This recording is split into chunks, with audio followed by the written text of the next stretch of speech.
내 주를 가까이 하게 함은 십자가 짐 같은 고생이나 내 일생 소원은 늘 찬송하면서 주께 더 나아가기 원합니다.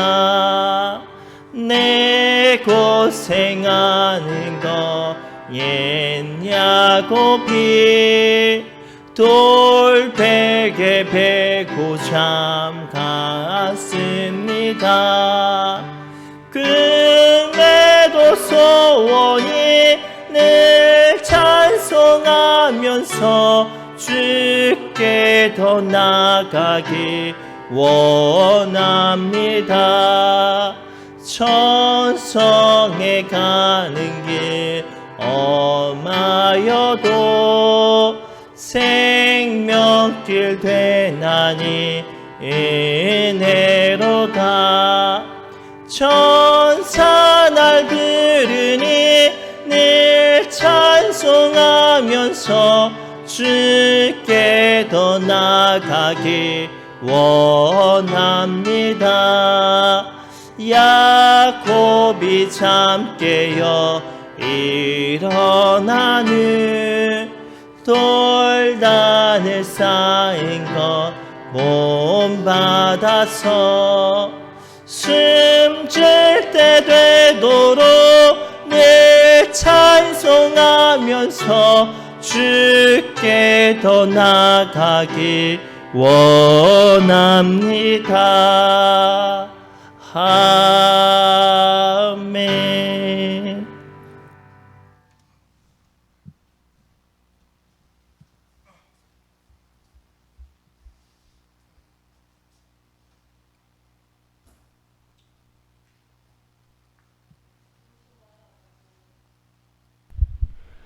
궂은 날씨에도 저희를 성전으로 불러주신 은혜에 감사드립니다. 이 시간 귀한 말씀 앞에서 저희에게는 선한 것이 하나도 없음을 애통함으로 고백합니다. 주님, 긍휼히 여기사 이 시간 정결한 마음, 겸손한 마음 허락하여 주셔서 온전히 주님을 대면하는 시간이 되게 하여 주옵소서. 주님, 저희들은 매 순간순간 세상에 빼앗겼던 저희들의 삶을 회개합니다. 주님, 오늘도 말씀으로 거룩하게 하시고 저희의 삶과 영혼을 회복시켜 주옵소서. 주님, 여전도 회관 건축 헌당을 저희들이 앞두고 있습니다. 팬데믹 시대에도 저희 신해중학교에 허락하신 특별한 은혜에 겸손하게 더욱더 감사로 모든 영광을 주님께 돌려드리기를 원하오니 흠양하여 주옵소서. 또한 아버지께서 원하시는 믿음의 선한 일들이 저희 여전도 회관을 통해서 이루어져 주님의 기쁨이 되는 방주가 되게 하여 주옵소서. 이 시간 주님의 말씀을 대언하시는 선한 목자를 성령으로 붙들어 주시고 함께하지 못한 교우들에게도 동일한 은혜로 부어 주옵소서. 주님, 당신의 말씀을 먹고 은혜 받고 나아갈 때 저희 삶 속에 두려움이 너무나 많습니다. 각자가 지고 있는 십자가가 너무나 무겁습니다. 주님, 그러나 아버지께서 저희에게 주신 것은 두려워하는 마음이 아니요 오직 능력과 사랑과 근신하는 마음이라 하셨사오니 이 말씀이 저희 모든 성도들의 삶 속에서 이루어지는 역사 일어나게 하여 주옵소서. 나의 죄를 위해 십자가에 달리신 예수 그리스도 이름으로 기도드립니다. 아멘.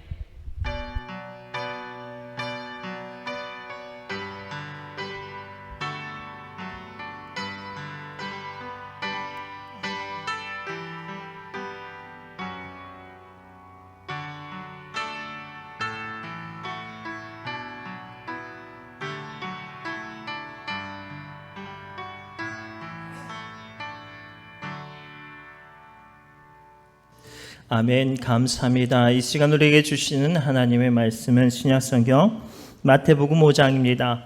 마태복음 5장 17절에서 20절까지 말씀을 교독합니다.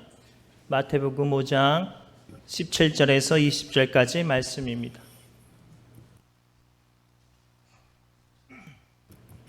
우리 다 찾으신 줄 알고 앉아서 교독합니다. 제가 먼저 읽겠습니다. 내가 율법이나 선지자를 폐하러 온 줄로 생각하지 말라. 폐하러 온 것이 아니요 완전하게 하려 함이라.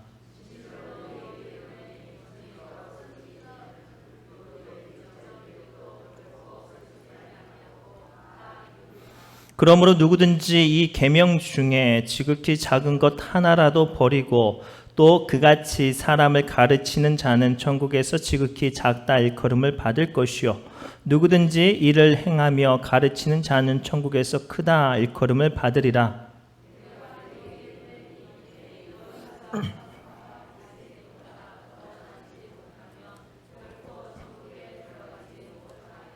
아멘.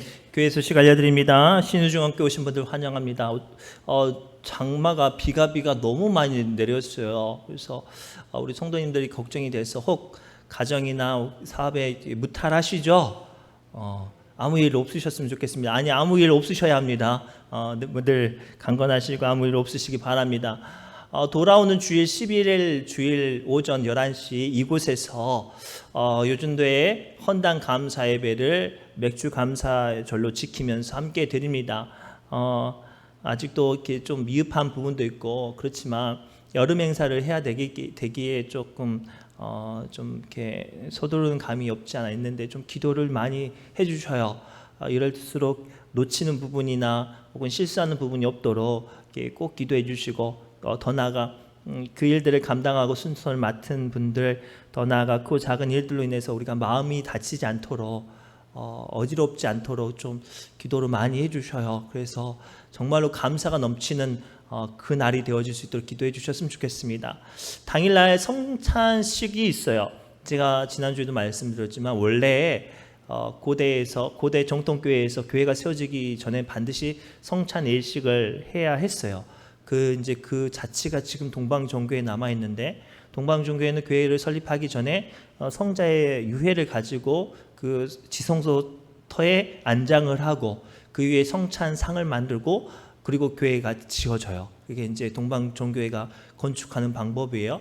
그래서 제가 상을 먼저 갖다 놓을 수는 없어서 고민하고 기도 중에 마침 추수감사절도 겹쳐서 성찬 예식으로 하나님께 우리가 헌당 예배를 시작하려고 해요. 특별히 2주간은 우리가 경건하게 마음과 생각과 기도하시면서 함께 준비해 주셨으면 좋겠어요. 특별히 성가대 분들은 또 오랜만에 함께 해 주셨으면 좋겠어요. 저는 개인적으로 이 성가대가 설 때마다 참 감사해요. 아직도 제 핸드폰에 송구영신 예배죠? 그 부활절 때죠? 그 영상이 아직도 있어요. 그만 보면 막 눈물이 울컥울컥 나고 막 기대가 되고 그러거든요. 그러니까 또 그런 은혜를 다시 한번 끼쳐 주셨으면 좋겠어요. 특별히 식순서 가운데 감사 순서가 있어요. 감사패와 공로패 예물을 드리는 시간이 있는데 여전도에 한 분 정도는 이렇게 행사 진행 도우미로 해주셨으면 좋겠고 사실 기도를 좀 고민을 많이 했어요. 감사하신 분들은 하나님의 영광만 바라보고 하시잖아요. 그런데 저도 그런 부분은 100% 이제 공감하고 했는데 그래도 성도들 앞에 수고하고 애쓰신 분들을 이렇게 격려를 해드려야 나머지 앉아 계신 분들도 더 힘써서 하지 않겠습니까? 그래서 받는 분들을 위한 게 아니라 함께 나누는 분들을 위해서 그 자리를 하려고 하니까 격려해 주시고 그 모습을 보면서 천국에서 우리에게 임할 상급을 바라보시는 자리가 될 수 있도록 기도해 주셨으면 좋겠어요. 7월 18일 날 재직기가 있고요. 여준대회관 건축이 온전히 잘 마무리되어질 수 있도록 기도해 주시고 제가 요즘에 새벽마다 계속하는 기도의 제목이 뭐냐면 헌당 예배가 정말로 감사가 넘치는 날이 되기를 지금 기도하고 있어요. 좀 함께 기도를 좀 모아주세요. 그래서 그날 하나님께서 우리 각 사람 마음을 만지시고 수고하고 애쓴 사람들 눈물 닦아주시고 더 나아가 긴 시간 동안에 기도로 도왔던 분들이 정말로 하나님의 위로를 받을 수 있는 그 큰 기쁨이 임하는 날 되어줄 수 있도록 꼭 기도해 주시기 부탁드립니다. 우리 옆 사람에게 축복할까요? 지극히 작은 것 하나 충성되게 합시다라고 축복합시다. 지극히 작은 것 하나라도 충성되게 합시다. 지극히 작은 것 하나라도 충성되게 하시기 바랍니다. 우스갯 이야기를 한번 해볼게요. 한 경찰관이 밤늦게 마을을 순찰하고 있었어요. 근데 마을을 순찰하고 있는데 우리 세리비 정도 되는 작은 아이가 잠옷만 입고 길거리에 나와서 앉아 있는 거예요. 그래서 너무나도 걱정이 되잖아요. 그래서 경찰 아저씨가 야, 무슨 일 때문에 이렇게 나와 있어? 그랬더니 그 아이가 이렇게 대답하는 거예요. 지금 우리 집에 난리가 났어요. 우리 엄마랑 아빠랑 치고받고 싸우고 텔레비전도 던지고 물건도 던져서 너무나도 무서워서 나왔어요. 그래? 너희 집이 어디야? 너희 집을 좀 찾아가서 경찰 아저씨가 말려줄 테니까 너희 집이 어디니? 너희 아버지 이름이 뭐니? 라고 물어봤어요. 그러자 그 아이가 이렇게 대답했어요. 글쎄요, 그걸 몰라서 저희 엄마랑 아빠랑 지금 싸우고 있어요. 아빠의 이름이 누군지 몰라서 부부싸움이 일어났다는 이야기예요. 우리는 저마다 믿음을 가지고 성경을 가지고 살아가요. 그렇죠? 그래서 그 시간 가운데 본인이 경험한 성경의 지식과 말씀의 깊이와 약속들이 있어요. 그렇죠? 그런데 중요한 건 그 말씀의 깊이가 약속이 없으면, 연약하면 어떻게 될까요? 혼란이 일어나죠. 그래서 한때 한국교회 신천지에 많은 사람들이 걸려서 미혹돼서 넘어갔어요. 말씀의 교리, 그 다음에 비유를 알지 못하여서 그들에게 거짓된 논리로 미혹이 되어서 넘어갔어요. 저는 오늘 말씀 통해서 여러분들과 나누고 싶은 이유가 뭐냐면 율법은 매우 중요해요. 왜냐하면 그 율법을 통해서 우리는 예수님의 발자취와 예수님께서 우리를 이끌어 가시는 곳을 바라볼 수 있기 때문이죠. 혹 어떤 분들은 이렇게 말할 수 있어요. 예수님께서는 당시에 바리새인과 제사장들을 책망하고 성전을 정화시키는 사건들을 통해서 율법을 피하셨다라고 말할 수 있는 이들도 있어요. 그러나 오늘 주님께서 뭐라고 말씀하십니까? 우리 17절 말씀을 한번 읽어볼까요? 시작. 내가 율법이나 선지자를 폐하러 온 줄로 생각하지 말라. 폐하러 온 것이 아니요 완전하게 하려 함이라. 아멘. 오늘 주님께서 뭐라고 말씀하시냐면 이 율법을 완전하게 하려고 오셨대요. 왜냐하면 그래야 예수님의 사역의 방향성과 그리고 그 구속사가 온전히 증명되어지기 때문이에요. 예를 들어서 우리가 학교의 새학기가 시작이 되면 선생님들이 부임을 해요. 그런데 그 선생님들의 정보를 미리 알고 새로운 선생님은 남자다, 혹은 새로운 선생님은 무슨 과목이 더 전공이다, 새로운 선생님은 무슨 색 차를 타고 다닌다라는 이제 루머가 돌아다니죠. 어떤 이야기들이 돌아다니죠. 그러면 그 이야기를 조합하면 누구를 찾아낼 수 있어요? 그렇죠. 새로운 선생님을 찾아낼 수 있는 것처럼 우리는 구약의 어떤 율법과 예언을 통해서 누구를 찾아낼 수 있냐면 예수 그리스도를 찾아낼 수 있고, 더 나아가 그분이 우리에게 하실 일들과 이끌어 가실 일들을 발견할 수 있단 말이죠. 그래서 첫 번째가 이거예요.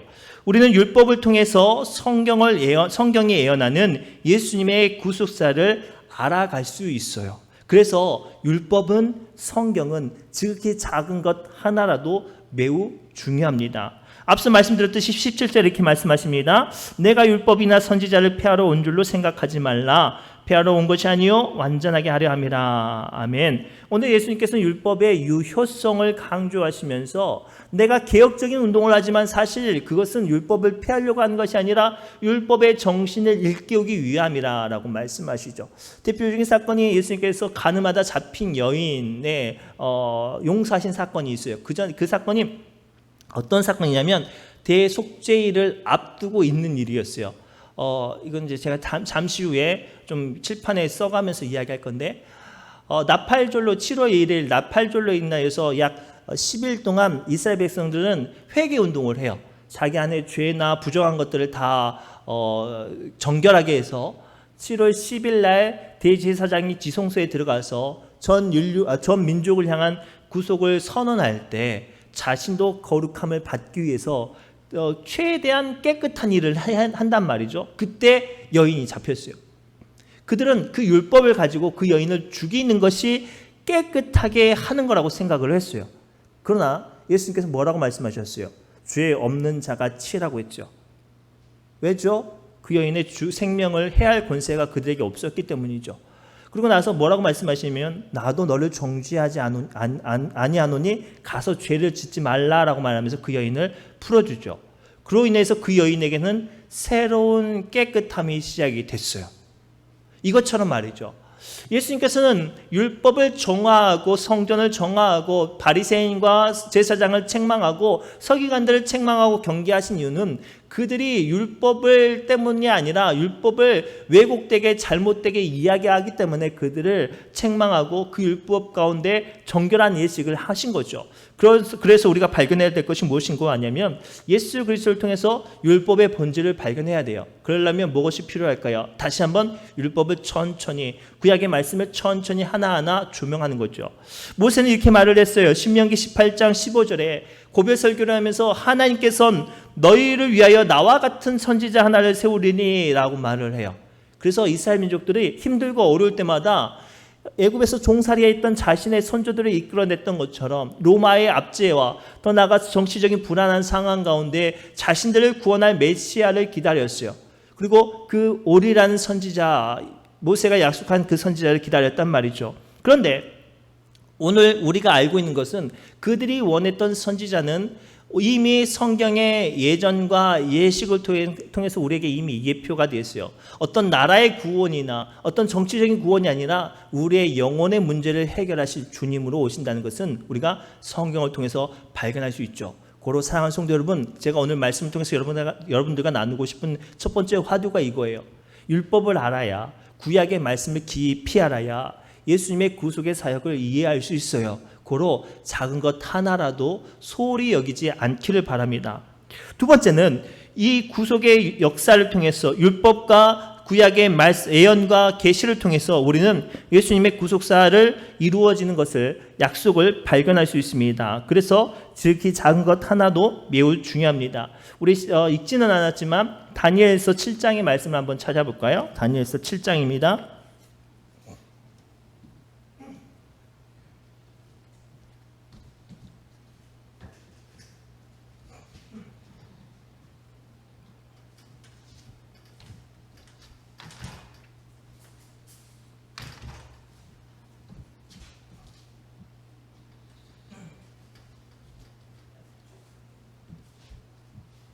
우리 다니엘서 7장을 한번 찾아볼게요. 다니엘서 7장 말씀을 한번 찾아보겠습니다. 다니엘서 7장 말씀을 한번 찾아봅니다.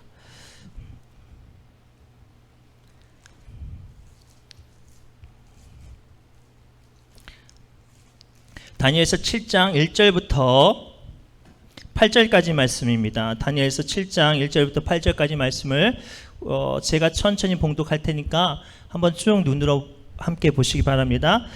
바벨론 벨사살 왕 원년에 다니엘이 그의 침상에서 꿈을 꾸며 머릿속으로 환상을 받고 그 꿈을 기록하여 그 일을 대략 진술하니라. 다니엘이 진술하여 이르되 내가 밤에 환상을 보았는데 하늘에 네 바람이 큰 바다로 몰려 불었더니 큰 짐승 넷이 바다에서 나왔는데 그 모양이 각각 다르더라. 첫째는 사자와 같은데 독수리의 날개가 있더니 내가 보는 중에 그 날개가 뽑혔고 또 땅에서 들려서 사람처럼 두 발로 서게 함을 받았으며 또 사람의 마음을 받았더라. 또 보니 다른 짐승 곧 둘째는 곰과 같은데 그것이 몸 한쪽을 들었고 그 입에 이 사이에는 새 갈빗대가 몰렸는데 그것에게 말하는 자들이 있어 이르기를 일어나서 많은 고기를 먹으라 하였더라.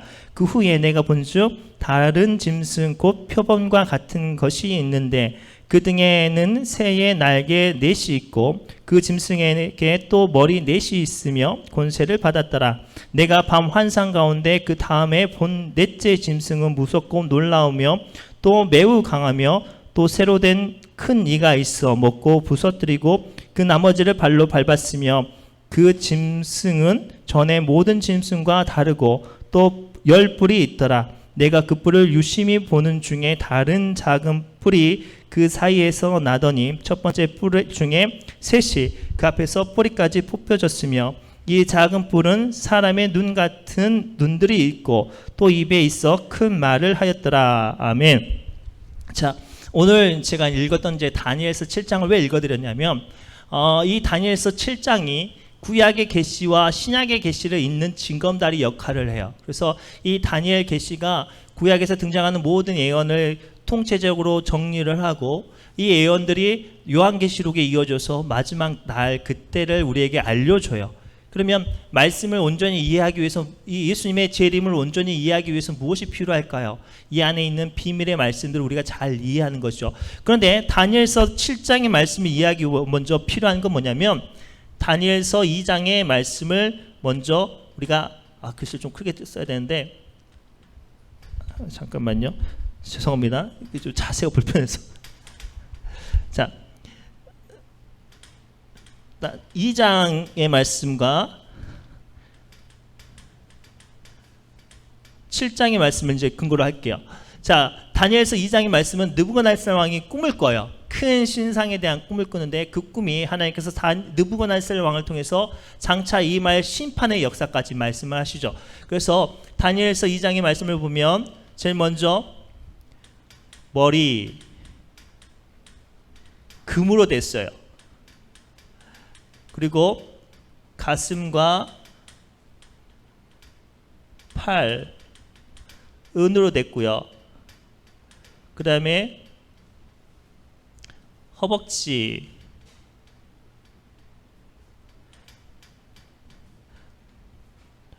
놋 동으로 돼 있고, 종아리는, 죄송합니다. 글씨가 이제 크게 써야 되는데 지금 제가 자세가 불편해서 철로 돼 있어요. 그리고 발과 발가락이 10개예요. 자, 발과 발가락이 10개가 철과 진흙이 섞여 있어요. 철과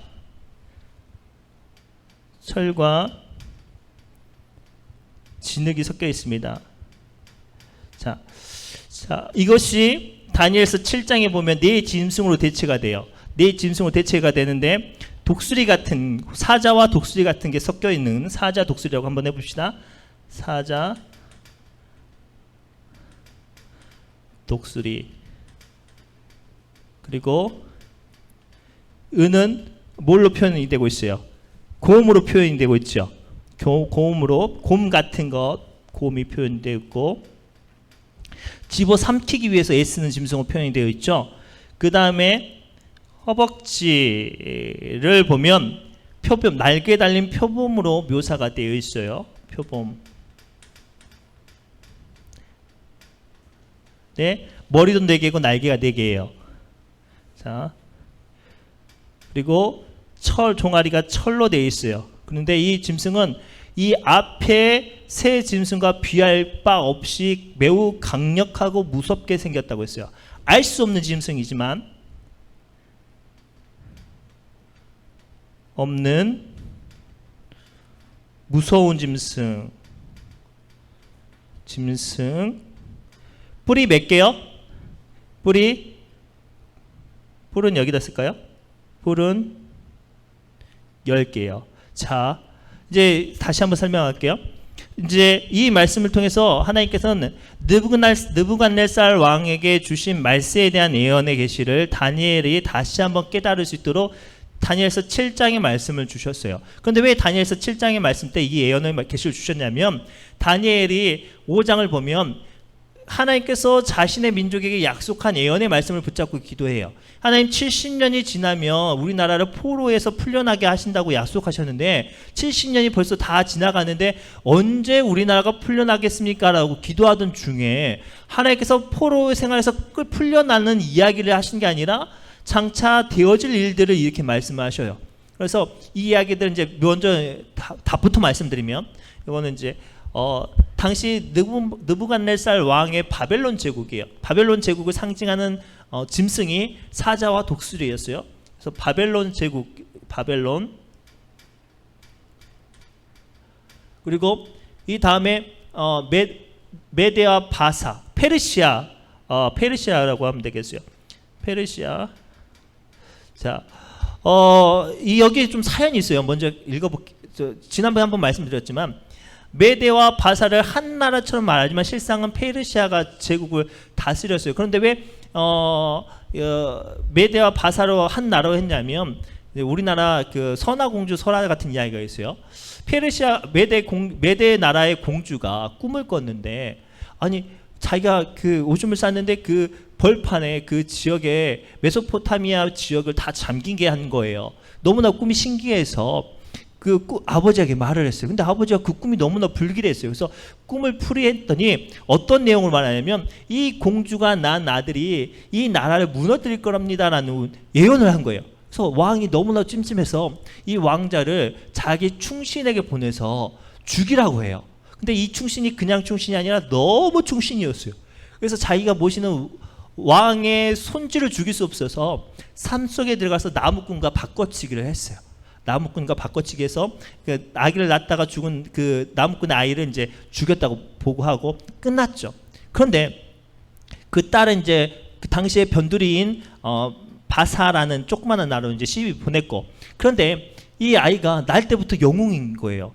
너무나도 똑똑해서 그 지역을 휘어잡는 골목 대장 역할을 했어요. 얼마나 용맹하고 얼마나 똑똑한지 아이들이 벌벌벌 떠는데 귀족의 아이가 이 아이한테 대대다가 두들겨 맞았어요. 근데 당시의 법은, 고대 법은, 귀족은 왕 앞에 재판을 청원할 수 있는 법이 있었어요.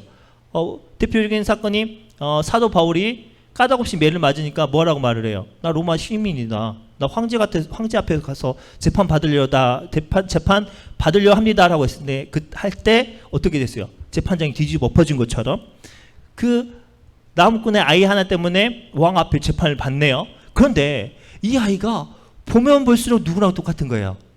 왕이랑 똑같이 생긴 거예요. 그래서 왕이 너무나 찜찜해서 사람을 보내봤는데 아니나 다를까 자기 외순주의예요. 그래서 어떻게 해요? 이게 형벌을 줄 수 없어서 자기 어머니한테 다시 보냈어요. 그런데 이 아이가 장성하면 장성할수록 그 나라를 강력하게 이제 다스리고 그 나라를 점점점 점령하고 나중에는 자기 외할아버지 나라 앞을 포위하게 됐죠. 그런데 그 중간에 어떤 일이 있었냐면 그 왕의 충신이 자기를 배신하고 그 자기 말을 안 들었잖아요. 그래서 이 왕이 어리석은 일을 하는데 그 충신의 아이를 삶아가지고 고기로 먹여버렸어요.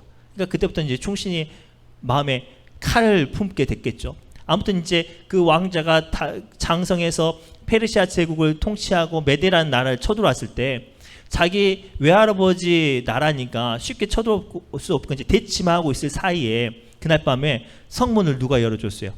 누가 열어줬겠어요? 그렇죠. 그 충신이 문을 열어줬어요. 그래서 무혈 입성을 했어요. 그래서 메데와 페르시아는 마치 한 나라처럼 이제 호칭이 돼요. 나중에 이제 성경을 보면 아무튼 이제 이 페르시아 제국이 대제국을 다스려요. 그래서 그 지역에 당시에 고대 중동을 거진 다 다스리는 점령한 나라가 됐어요. 그래서 이집트까지 이 나라를 다스렸어요. 그래서 성경 뭐라고 말하고 있어요? 먹고 먹으리라는 이야기가 나와 있죠. 이 나라 다음에 등장하는 나라가 어떤 나라냐면 그리스라고 해야 되나요? 그 알렉산더 대왕이 등장해서 20대 때 등장해서 인도까지 제국을 다 다스려요. 그런데 안타깝게도 이 황제가 알렉산더 대왕이 후계를 주지 않고 죽어요. 그러면서 뭐라고 유언을 남기냐면 장수들을 모아놓고 뭐라고 유언을 남기냐면 너희 중에 강한 사람이 나라를 차지하라라고 했어요. 그래서 막 그때부터 치고받고 싸웠어요. 싸워가지고 나라가 몇 쪽으로 나눠졌냐면 4쪽으로 나눠졌어요. 그래서 그 나라들을 이야기하는 게 이제 이 4가지 표범의 4날개에 대한 이야기하고 있어요. 그리고 당시에 알렉산더 대왕이 나라를 점령할 때 그 속도가 매우 빨랐어요. 그래서 이제 그것을 상징하는 거고 이 다음에 등장하는 나라가 로마겠죠. 로마는 당시의 지도에 알려진 모든 나라를 다 점령했어요. 당시의 지도에 알려진 모든 나라를 다 점령했어요. 그런데 이 나라가 나중에는 무너지는데 10가지 족속으로 나누어져요. 그리고 그것이 오늘날까지 이어지죠. 그래서 유럽은 아직도 이제 여러 가지 이제 그 계보가 나눠지는데 그건 좀 나중에 다시 이야기할게요. 그래서 보면 이 느부갓네살 왕의 금 신상의 발가락이 몇 개예요? 10개예요. 그리고 마지막 알 수 없는 짐승의 뿔이 몇 개죠? 10개죠. 이 이후의 사건은 이제 이야기하려고 여기까지 나왔어요. 이후에 그 10가지 뿔 중에 작은 뿔 하나가 일어나서 자 7장 22절이에요. 7장 20절부터 한번 읽어볼까요? 7장 20절부터 읽어볼게요. 19절부터 읽어야 좀 쉽겠네요. 내가 넷째 짐승에 관하여 확실히 알고자 하였으니 이것은 이제 알 수 없는 나라니까 확실히 알고자 하였으니 곧 그것은 모든 짐승과 달라서 심히 무섭더라. 그 이는 쇠요 그 발톱은 노신이 먹고 부서뜨리고 나머지는 발로 밟았으며 또 그것의 머리에는 10뿔이 있고 그 외에 다른 뿔이 나오는데 새 뿔이 그 앞에서 빠졌으며 그 뿔에는 눈도 있고 큰 말을 하는 입도 있고 그 모양이 그의 동료보다 커 보이더라. 내가 본즉 이 뿔이 모든 성도들과 더불어 싸워 그들에게 이겼더니 그 옛적에 항상 계신 이가 와서 지극히 높으신 이의 성도들을 위하여 원한을 풀어 주셨고 때가 이름에 성도들이 나라를 얻었더라. 이거는 이제 나중에 예수님께서 오셨을 때 이야기예요. 자, 그때 23절 한번 볼까요? 25절 볼게요. 25절 볼게요. 자, 그가 장차 지극히 높으신 이를 말로 대적하여 나온 10뿔 중에 하나예요. 나온 10뿔 중에 하나가 25절이에요. 그가 장차 지극히 높으신 이를 말로 대적하여 또 지극히 높으신 이의 성도들을 괴롭게 할 것이며 그가 또 때와 법도를 고치고자 할 것이며 성도들은 그의 손에 붙임 바 되어 한때 두때 반때를 지나리라. 자, 여기 밑줄 그으시고 요한계시록 11장 이하를 쓰시면 될 것 같아요. 요한계시록 11장 이하 쓰시고, 자, 원래 한때 두때 반때는 3년 6개월이에요. 구약의 개념으로는 3년 6개월인데 3년 6개월을 하면 생각나는 사람이 있어요. 누구죠? 그렇죠. 엘리야 선지자가 당시에 아합 왕 때문에 북이스라엘이 매우 패역하고 음란해질 때 하나님께서 엘리야 선지자를 통해서 그 땅에 재앙을 내렸는데 그 재앙의 때가 3년 6개월이었어요. 그런데 이 3년 6개월 때를 한때, 두때, 반때로 다르게 해석하시는 분들이 있어요. 그래서 한번 찾아볼게요. 요한계시록 11장 2절, 3절 볼게요. 11장 3절 볼게요. 요한계시록 11장 2절과 3절 볼게요. 시간이 없으니까 이게 좀 필요해서 제가 좀 합니다. 좀 이걸 알고 있어야 나중에 성경의 역사나 말씀이 조금 쉽게 보여줘서 좀 먼저 하려고 해요.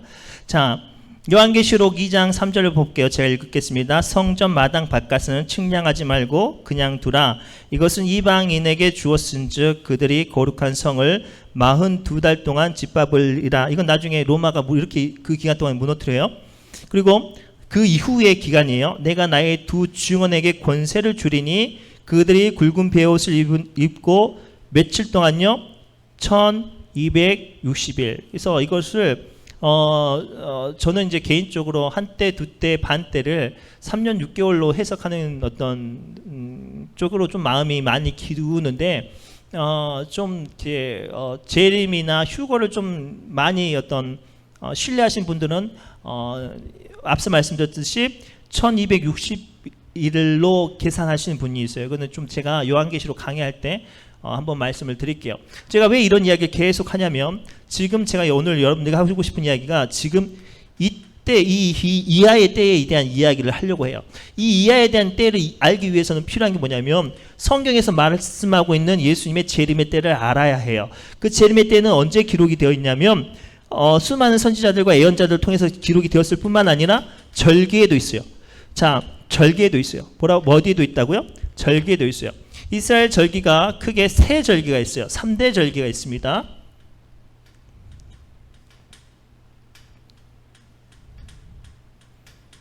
자, 가장 큰 절기는 6월절이에요.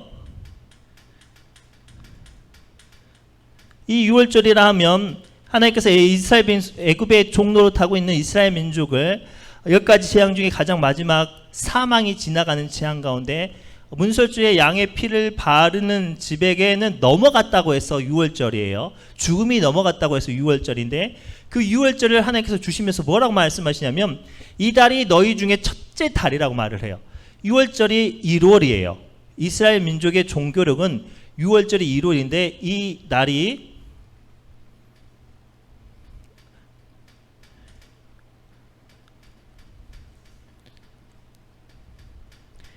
(1월 14일이에요) 이 6월절과 함께 무교절이 있어요. 자, 우리가 성경을 읽으면서 제일 많이 헷갈린 게 6월절 있고 다시 뜬금없이 무교절 나오고 또 무교절 나오다가 또 6월절 나오죠.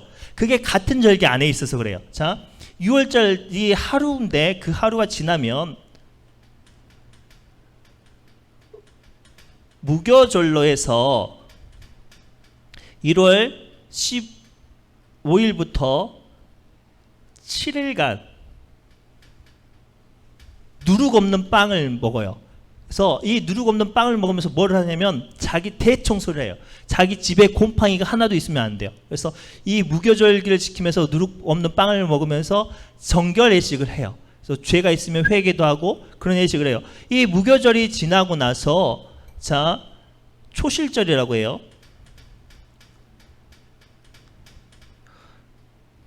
초실절을 1월 16일 날 드려요. 자, 이 초실절은 뭐냐면 첫 번째 열매를 거두는 날이에요. 자, 이것이 이제 신약이 어떻게 들어오냐면 6월달에 우리가 예수님께서 십자가에 달려 돌아가셨어요. 그렇죠? 십자가. 그리고 언제 부활하셨어요? 초실절에 부활하셨어요. 그래서 성경은 구약 신약에 뭐라고 말하죠? 예수님을 우리의 잠자는 자의 첫 번째 열매라고 말씀하시는 거예요. 그래서 이 구약의 절기를 통해서 우리는 누구를 이미 예표하고 있는 거예요? 예수님을 예표할 수 있는 거죠.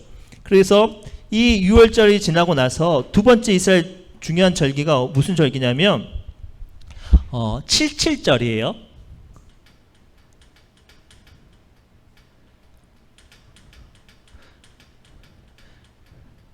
자, 이 77절은 이름이 많아요. 왜 많냐면 6월절이 지나고 50일, 49일, 6월절이 지나고 49일이 지난 날이 이 77절이에요. 그래서 이 77절을 다른 말로 말하면 오순절. 또 이날에 맥주 감사를 드려서 맥주절이라고 해요.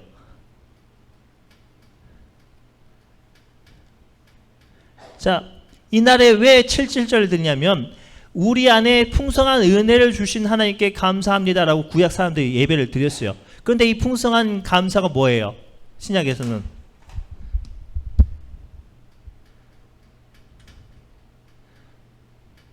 성령이 임하신 거예요. 그래서 이 오순절 사건 때 120문도가 성령의 임재를 받아서 그 시대, 그 신약의 그 시대를 통해서 성령님의 사역이 시작이 됐어요. 그런데 여기까지가 우리가 이루어진 절기예요. 자, 여기까지 역사나 신학적인 사건을 통해서 이루어진 절기예요. 이 다음부터 절기는 이루어지지 않았지만 장차 올 절기. 앞서 말씀드렸던 다니엘의 환상과 이어서 설명할 수 있는 이야기이기 때문에 원래는 제가 이것만 뭐 한 3시간 이야기해야 되는데 최대한 짧게 한번 해보겠습니다. 자, 그 절기를 무슨 절기냐고 하냐면 자, 초막절이라고 해요.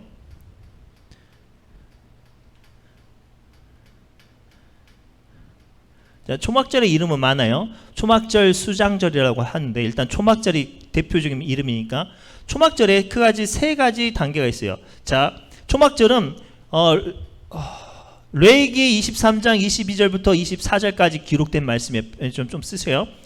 초막절은 하나님께서 세우신 절기인데 무조건 7월 1일 날 했어요. 7월 1일 날 뭘로 시작이 되냐면 나팔을 불면서 시작을 돼요. 그래서 나팔절이에요. 나팔절인데 며칠부터 시작한다고요?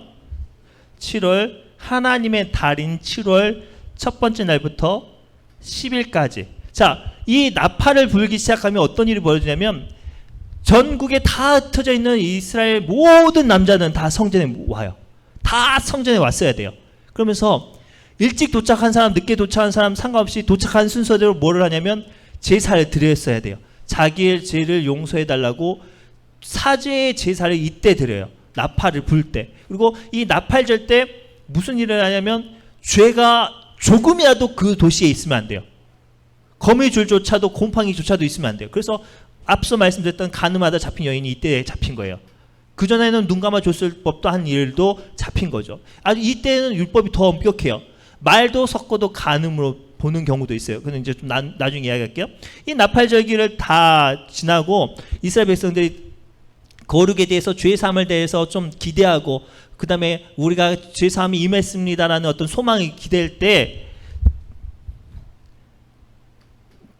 원래는 속죄일이라고 해도 되는데 일단 대속죄일로 할게요.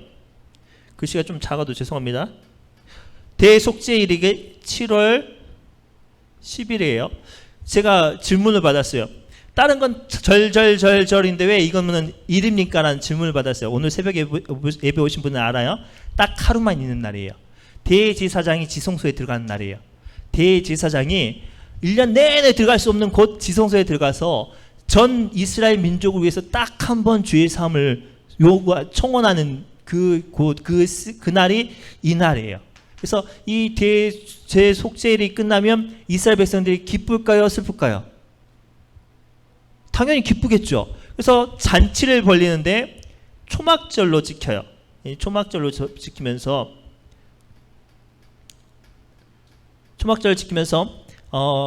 7월 15일부터 8일간, 자 7일간 8일간 그 차이가 있어요.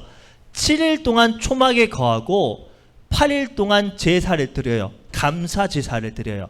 자, 근데 이 8일을 언제부터 드리냐면 14일부터 드려요. 감사 제사를. 유대력의 시간은 달라요. 우리는 아침에 해가 뜨고 지면 하루죠. 그러나 유대력의 시간의 개념은 해가 지고 다음날 아침이 뜨면 하루예요. 이게 유대력의 시간이에요. 그러니 제사를 한 번 더 드리는 거예요. 그래서 8일이라고 말씀드린 거예요. 근데 이제 초막절 동안에 이스라엘 백성들이 어떻게 하냐면 다 자기 집에 다 내려와서 초막을 짓고 기대하는 거예요. 마치 수천 년 전 이스라엘 백성들을 애굽에서 이끌어냈던 강력한 하나님의 능력이 자신들에게 다시 오기를 소망하면서 마라나타 하며 호산나 하면서 예수님을 메시아를 기다리면서 이곳에서 잔치를 벌려요. 그러면서 초막에 있는 것처럼 곧 떠날 것 같은, 곧 어떤 자유나 큰 은혜가 임할 것 같은 기쁨으로 이 7일 8일을 지나는 거죠. 그러면서 8번의 제사를 드려요. 8번의 제사를 드리면서 하나님의 숫자거든요. 8번의 제사를 드리면서 하나님 하루하루마다 기도의 제목을 올려드리는 거예요. 이때 중요한 건 반드시 모든 민족은 초막에 있어야 돼요. 그래서 하늘이 보이는 그 구멍이 뚫린 초막에 누우면서 이 땅의 것들을 안주하는 것이 아니라 하늘의 것들을 바라보는 시간이 이 시간이에요. 자, 이것을 신약에 들어오면 어떻게 되냐면, 자, 요한계시록 12장에 요한계시록 8장 이후에 나팔을 불고 나면 어떤 일이 벌어지냐면, 먼저 거룩한 성도들이, 먼저 허다한 성도들이 하늘에 올라가요. 하늘에 올라가죠. 휴거가 되죠. 휴거가 되고 그 시간 가운데 한때, 두때, 반때 혹은 1260일 1260일을 고난을 당해요. 그러니까 언제라고는 정확하게 제가 이제 그때 다시 요한계시록 때 한번 더 말씀을 드릴게요. 그때 고난의 시간을 지나고 그때 누가 임하냐면 하늘에 계신 예수님께서 재림하시고, 예수님께서 재림하시고 나서 하나님의 나라가 재림하고 나서 그 성전에 하늘에 있는 성전이 내려와요. 하늘에 있는 다윗이 보았던 성전, 에스겔이 보았던 그 성전이 그때 새하늘과 새 땅과 함께 내려오는데, 그때 함께한 장로들이 몇 명이냐면 24장로예요. 자, 여기서 24장로를 보면, 신천지를 보면 정말로 24명 장로를 세워서 이것이 뭐 이렇게 라고 하는데, 그건 정말로 성경을 알지 모르는 거예요. 다윗이 제일 먼저 성전을 약도를 만들었어요. 다윗이. 그런데 다윗이 솔로몬에게 뭐라고 말하냐면, 이 성전의 약도는 하늘에 있는 것인데 하나님께서 내게 보여주신 것이다 라고 말하면서 그 성전에 일할 24반차의 제사장을 세워요. 제사장을. 당시의 대제사장은 한 명이지만 24반차의 제사장을 세워서, 제사가 이렇게 초막절에 제사를 드릴 때는 24제사장이 다 투입이 돼요. 기쁨의 날이라서. 그러니까 다른 제사는 순서대로 반차대로 이렇게 돌아가지만 이 초막절에는 24제사장이 다 투입이 돼요. 그러니까 이제 요한계시록 때 들어가면 제가 좀 더 자세히 말씀드리겠지만, 오늘 우리가 기억해야 될 것이 뭐냐면, 이 성경의 이 작은 한 부분 한 부분이 마치 톱니처럼 이어져서 마지막 때를 우리에게 보여주고 있어요. 그렇죠?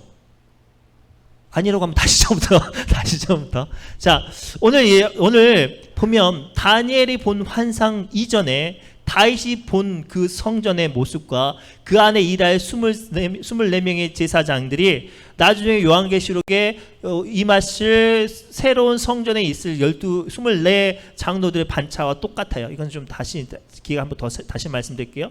이것을 통해서 우리가 발견할 수 있는 게 뭐냐면 성경의 작은 부분 하나라도 놓치면 된다 안 된다? 안 된다. 그리고 그 작은 것 하나도 예수께서 이루셨다 안 이루셨다? 이루셨어요. 그 작은 것 하나도 다 이루셨어요. 나중에 가룟 유다가 예수님을 은30 팔아요. 그런데 그것이 그 요셉이 자기 형들에게 팔려간 돈의 무게의 가치가 똑같아요. 요셉이 팔려간 은하의 개수는 다르지만 당시에 남자 종의 몸삭기 그 시대와 같아요. 그래서 구약의 시대 때부터 신약의 지금까지 우리는 늘 누구를 지금 보고 있는 거예요? 예수님을, 그림자를 보고 있는 거예요. 중요한 건 예수님을 믿는 게 중요해요. 제가 왜 이런 이야기를 하냐면 다니엘서 7장을 한번 볼까요?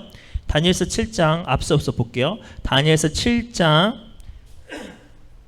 25절 보면 이런 말씀이 있어요. 그가 장차 지극히 높으신 좀 찾아보면 한번 읽어볼게요.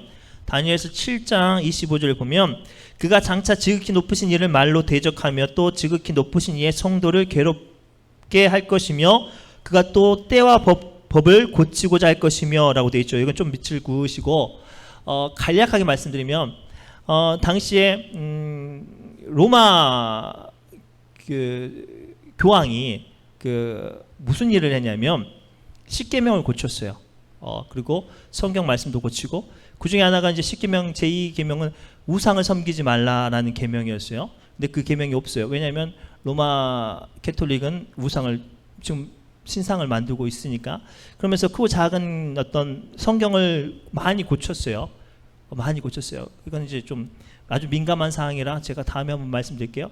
적그리스도가 분명히 등장해요. 적그리스도가 등장할 때 뭐를 왜곡시키자면 성경의 말씀을 왜곡해요. 대표적인 적그리스도는 신천지예요. 신천지는 말도 안 되는 논리를 가지고 지금 성경을 왜곡하고 있는 거예요. 우리가 고로 성경을 잘 아셔야 해요. 좀 더 깊이 아셔야 되고, 그리고 작은 것 하나라도 좀 예수님에 비해서 설명을 해야 돼요.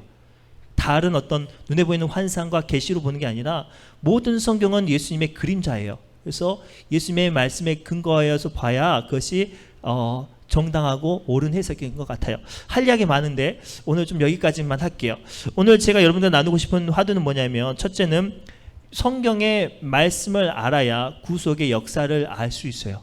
두 번째는 성경의 작은 것 하나도 다 예수님께서 이루셨다 안 이루셨다? 이루셨어요. 이루실 거예요. 그러면 우리는 지금 뭐를 바라봐야 돼요? 재림의 주님을 바라봐야 돼요. 이미 이 3대 절기 중에 이 5개 절기는 다 이제 이미 이루어졌어요. 나머지 3 절기가 곧 이루어질 거예요. 이 절기 때 우리가 뭐를 준비해야 될까요? 거룩해져야 돼요. 나팔을 불면 호련이 다 변화될 텐데 그 변화되는 기준이 뭐냐면 거룩한 자들이에요. 고로 거룩해지시기 바랍니다. 고로 하나님께서 여러분들을 아무리 작고 연약할지라도 그 믿음을 가지고 거룩하게 아름답게 쓰게 하여 주실 줄 믿습니다. 기도합니다. 사랑과 은혜가 풍성하신 하나님, 부족한 종이 두렵고 떨리는 마음으로 주의 말씀을 대원합니다. 오늘 나눈 이 메시지가 우리 성도들의 마음 가운데 깊이 새겨져서 하나님 아버지 정말로 모든 말씀 가운데 예수님을 발견하고 믿음이 굳건해지게 하여 주옵소서. 오늘날 많은 이단들이 등장해서 여기가 진리다 저기가 진리다라고 말하는데 오직 진리는 예수 그리스도 한 분인 줄 믿사오니 주님 담대하게 하여 주옵소서. 이 모든 말씀을 예수님의 이름으로 간절히 기도 올리옵나이다. 우리 새노래 찬양지 199번입니다.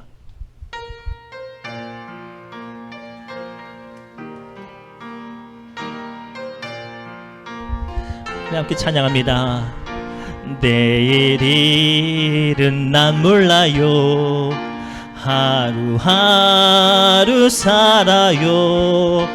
불행이나 요행함도 내 뜻대로 못해요.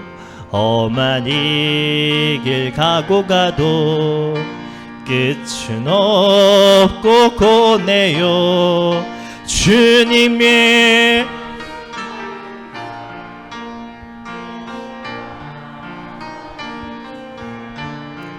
내일 일은 난 몰라요. 장래일도 몰라요. 아버지여 날 아버지여 평탄한 길 주옵소서. 좁은 이 길 진리의 길 주님 가신 그의 길 힘이 들고 어려워도 찬송하며 갑니다. 성령이여 금성을 항상 들려주소서. 내 마음은 정했어요. 편치 않게 하소서. 내일은 난 몰라요. 장래일도 몰라요. 아버지여 아버지여 주신 손. 우리 1절부터 다시 한번 고백합니다. 너의 일은 난 몰라요. 하루하루 살아요. 불행이나 요행함도 내 뜻대로 못해요. 어머니 끝은 없고 고뇌요. 주님 예수 팔레미사 내 손 잡아 주소서. 내일은 난 몰라요. 장래일도 몰라요. 아버지여 날 붙드사 평탄한 길 주옵소서. 좁은 이 길 진리의 길 주님 가신 그의 길 힘이 들고 어려워도 찬송하며 갑니다. 성령이여 금성을 항상 들려주소서. 내 마음은 정했어요. 편치 않게 하소서. 내일은 난 몰라요. 장래일도 몰라요. 아버지여 아버지여 주신 손. 내일은 난 몰라요. 내일은 난 몰라요. 장래일도 몰라요.